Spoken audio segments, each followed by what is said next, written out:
Hello and welcome to Gefet in the Daf. I'm Yael Shimoni, bringing to you, together with Hadran and Yeshivat Risha, learning in Daf Yomi of Tosfot and Rashi on the Sugya to take your learning a little step deeper into the Daf. So today we're starting a new parak, and the new parak is discussing the Beis Din of Chalitza. And we have many questions about this Beis Din. And actually, the main question is, why do we need it at all? Because in Gerushin, which is very similar to Chalitza, as you all know, there is no need for a Beis Din. It's enough to do it in front of 80. Yes, today we do it in front of an 80, in front of a Beit Din that is late takana for many different reasons, but it's not mi'ikar hadin, and it's not anywhere in the Mishnayos and the Gemara. And here in Chalitza, we see it's a Gzerat Katuv, so it looks like in the Mishnah and in the Gemara today that you need a Beis Din. The question is why? And I don't know if unfortunately, but this happens a lot of times in Limud. I think today we're going to see that we are staying with more questions than answers. So let's begin and see what's happening in the Mishnahs. So in our Mishnah, Daf Kaf Aleph, it's written, מצוות חליצה בשלושה דיינים ואפילו שלושתן הדיוטות. So the wording of the Mishnah, מצוות חליצה, is unclear if it's lechatchila or b'diavad, if it's li'ikuva. What happens if I don't have three? What happens if I have only two? What happens if I have one? So let's look at other Mishnah and other places that the Tanaim spoke about this question. So first of all, in Daf Kaf Daled that you'll come to further this week, I think it's the beginning of next week, there's a machloket, חלצה בשתיים או בשלושה, ונמצא אחד מהם קרוב או פסול, חליצתה פסולה. That's Tanakama. Tanakama says, when you need three is li'ikuva. If one of the three turns out to be pasul or karov, the chalitza is psula. But there's a machloket. Rabbi Shimon and Rabbi Yochanan HaSandlar machshirin. Rabbi Shimon and Rabbi Yochanan HaSandlar say that even if one is pasul or karov, two is enough. And continues the Mishnah and says, מעשה באחד שחלץ בינו לבינה בבית האסורים, הוא בא מעשה לפני רבי עקיבא והכשיר. So Rabbi Akiva sees a situation that there was no one there, not even one dayan, and still he's machshir. So according to Rabbi Shimon and Rabbi Yochanan HaSandlar, the reasoning for three is only lechatchila and not b'diavad. B'diavad is not possible. Tanakama, however, thinks it's b'diavad also, and without three, it is chalitza psula. The Tosefta in Yevamot says, מצוות חליצה בשלושה ובלבד שיודעים לקרות. רבי יהודה אומר בחמישה. So here suddenly we see a Tana who thinks that you need more than three. And again, the question is it li'ikuva or not li'ikuva? It sounds as if it is li'ikuva because Tanakama here said that it has to be three. If you don't have three, it is puzzle. Maybe that's Rabbi Yehuda thinks the same thing about five, that if one of them is puzzle, then still the chalitza is psula. Let's continue with the Tosefta. אמר רבי אלעזר ברבי שמעון, מעשה וחלצה לפני רבי ישמעאל ביחידי בלילה. So see, Rabbi Yishmael thinks that one is enough. So we have here 5, 3, 2, 1, and none. 5, Rabbi Yehuda. 3, Tanakama. 2, Rabbi Shimon and Rabbi Yochanan HaSandlar. 1, Rabbi Yishmael. And none, Rabbi Akiva. Another very interesting place to look at is Pirkei de Rabbi Eliezer. Pirkei de Rabbi Eliezer says that you need 10. Pirkei de Rabbi Eliezer says, "Edu chalitza be'asara." So, okay, now 5 is not enough. We need 10. It's another Tana, another Dea. And in Sanhedrin, you see, hachalitza v'amiunim b'shlosha, which sounds like Tanakama. So, as you see, there's a big machloket here in the Tanaim. Let's see what happens now in the Gemara. But before the Gemara, let's just sum up again what we saw. We saw 10 in Rabbi Eliezer, 5 in Rabbi Yehuda, Tanakama 3, and we saw Rabbi Shimon, Rabbi again, Rabbi Shimon and Rabbi Yochanan HaSandlar that said 2. We have Rabbi Ishmael that said 1. We have Rabbi Akiva that said none. But there's a big difference between the lechatchila and b'diavad. According to Tanakama, it is also b'diavad. You have to have 3.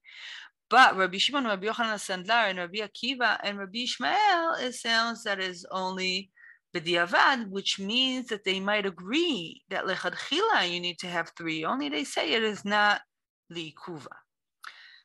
Okay, now we can go to the Gemara and see what happens. The Gemara starts and says, wait a minute. If the Mishnah said that we need 3 hedyotot, why do we need dayanim? So says the Gemara, Hakamash malan debainan b'shalosha sheyodim likrot kein dayanim. Says the Gemara, these 3 people look like a Beit Din. They have to speak like a Beit Din. They have to be able to read the psukim of the Torah as if they were a Beit Din, but they're hedyotot. They don't know. They don't know anything besides looking like a Beit Din.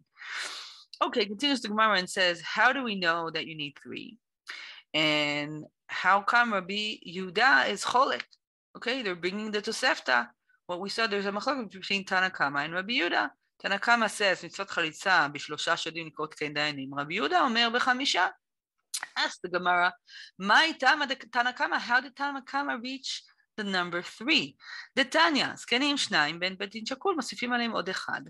So how do we reach 3? Because says the Baraita, you have to, because it's written in the pasuk zkenim. It's gzerat katuv. It's written in the pasuk, and zkenim means at least 2. So why do we need at least 3? Because you can't have a Beit Din that's from 2. You can't have a Beit Din shakul. You have to have a Beit Din that is asymmetrical. Why?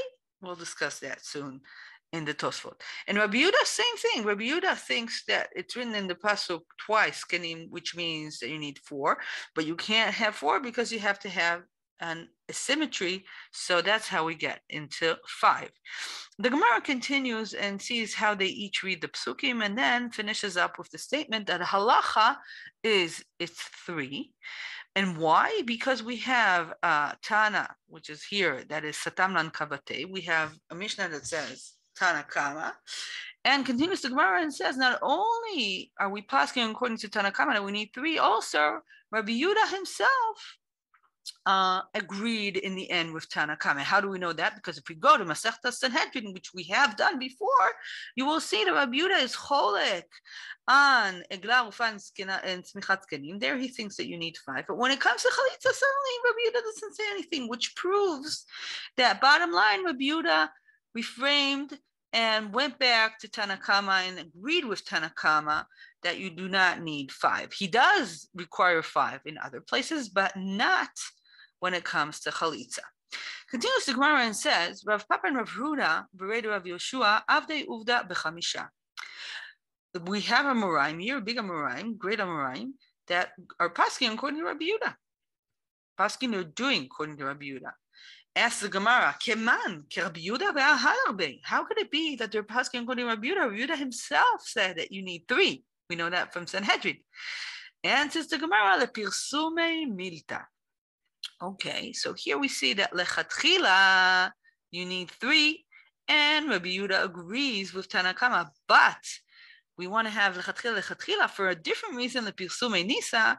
So even though bottom lines according to Tana Kama, we will lechatchila start with 5 dayanim. Why do we need this pirsuma nisa? So first of all, again, Rabbi Yehuda agrees with Tana Kama. So 5 is not really 5. It's only the Pirsum Nisa. Says Rashi, not Nisa, excuse me, the Pirsum Milta. Says Rashi, the Pirsum Milta, the Chalutzahi velo lintzeva lekohen, inami deleitu inche velikfetzu alei. Rashi gives us 2 reasons why we need in Chalitza a Pirsum, a special advertisement. This is happening. There's a Chalitza going on. Because A, we want to have all the Kohanim know that this woman is possible for Kohen. B, we want to have people who want to marry a woman come and marry this woman. So what Rashi says leaves us with a few questions. Let's just cover up the questions. First, I am still asking, why in Chalitza do we need a Beit Din? In Gerushin, we don't need a Beit Din. Well, it's written in the Torah, but why do we need 3? I still don't understand why do we need an asymmetrical Beit Din? It's not clear in the Gemara. 2, why don't we need Pirsum Milta also in Gerushin? Also in Gerushin, you have a woman that Kohanim cannot marry, and also in Gerushin, you want to have this woman remarry. So why is that? The second question, I think I can answer from Savara. Okay, here in Chalitza, there's a big difference between Chalitza and Grusha. Chalitza will be a woman without any children always. It's true that Gerushin can sometimes also be like that, but here in Chalitza, it's always a woman without children. And therefore, Kohanim might mistake her to be pnuya. And also that's another reason why we want to have this woman remarried. So that's maybe the answer for why we need a pilsua milta here. It's not 100%, but it makes sense. But why do we need a Beit Din at all? And why do we need 3? That's still unclear. So let's move to the Tosfot, because Tosfot here looks at the sentence en Beit Din Shakul, which is what we asked. Why do we need to have an asymmetrical basing? Maybe it's enough 1, maybe it's enough 2. Why do we need the 3? So says Tosfot, Hacha gabei Chalitza, ate shafir. דאין בית דין שקול, מוסיפים עליהם עוד אחד, להאיכה כמה פלוגתיו במתניתין. Says Tosfot, a very strange statement. Tosfot says, do you know why you need 3, Yael? Well, if you go to Sanhedrin, which is the Masech that we're learning this year in the yeshiva, we learned Perek Rishon, so you'll see that the reason that we need 3 is because a Beit Din needs to decide decisions, to be pasking in a situation. Many times there will be a machloket between the dayanim, and therefore you have to have an asymmetrical number so you can have a rov. You can't have a rov of 2, so you want to have 3 so you can make decisions. What kind of a decision do you have to make in Chalitza? Chalitza, you need to see something happening. There is no decision making here. And Tosfot says there is decision making. What's the decision making? There are machlokot in the Mishnah. What? Since when is a Beit Din supposed to be pasking in a machlokot in the Mishnah? This machloket had been decided. Other machlokot has been decided. The Gemara decides machloket. Shulchan Aruch decides machloket. How can it be that that's why we need dayanim in Chalitza? That's very, very strange. Let's continue with the Tosfot and see that it becomes even stranger. Says the Tosfot, אבל לעניין סמיכת פער, דבין הנמי 3 קשה. Says also, there's another place that I need 3, but there I can't really understand why. Smichat par. What does it mean, smichat par? When you bring a korban on Yom Tov, you have to put your hands on it, and you have to have 3 people see the smicha of the par of the tzibur. Says it's also kashe. There is no, there's nothing to decide on. You're just watching something taking place. Says Tosfot b'yesh lomar dehatam nami ika plugta ibainan bekol kocho, and he tells us to go to chagiga. So Tosfot's first answer is the 3rd is there to decide things in halacha, machlokot of Tanaim, and that we should go to chagiga. When we go to chagiga, it becomes even stranger because chagiga, that's the Mishnah of the first machloket that was ever described in Am Yisrael, the machloket on the smicha and Yom Tov. Let's look at the Mishnah and Daf Zayin Amud Aleph. Mishnah, Yosef ben Yoezer omer shelo lismoch, Yosef ben Yochanan omer lismoch, Yoshua ben Pachia omer shelo lismoch, Nitayer ben Yomer lismoch, Yehuda ben Tavai omer shelo lismoch, Shimon ben Shekach omer lismoch. These are the zugot. The Nasi and the Beit Din and the Av Beit Din were chalukim. Could it be that we need a 3rd to decide this? That's very hard. And that's why Tosfot gives us another answer. And he says, a different approach. Says Tosfot, there's nothing to decide here. Maybe because you need a Beit Din, then it has to look like a Beit Din. The Beit Din is 3, not because you have to decide here, because you have to look like a Beit Din. So Tosfot here leaves us for question. Why? Why do we need to have this theme of a Beit Din? It's not really a Beit Din. Let's go back to the Tosfot one before, and we'll see again. The Tosfot emphasizes how not Beit Din this Beit Din is. Tosfot says when we read the first sentence in the Gemara, why do we need dayanim? Because kamash malan de ba'inan shlosha sheyodim likrot ke'en dayanim. You have to have people who know how to read like dayanim. Says the Tosfot, אבל בשאר דברים אין צריך שיהיו בקיאים בהם. וכי לא עשו בטוב, יוכלו להישאר לבקיאים. אבל קריאה, אם לא ידעו להקרות, לא יוכלו להישאר לבקיאים אם יקרו יפה. Says that Tosfot, the Beit Din of Chalitza really doesn't have to know anything besides how to read. Why? Because any questions they're going to ask, that's fine, because they ask and then they do whatever they're told, or maybe they did something and then they ask, did I do well? And maximum, they'll do it again. But reading if the mumcha is not there, no one will be able to tell them that they read correctly. So they have to know how to read. That's it. But again, this strengthens the question, because you don't really have a Beit Din. You have more of a Ke'en Beit Din here. This tekes, this ceremony needs to be done in front of people who look like dayanim. Why?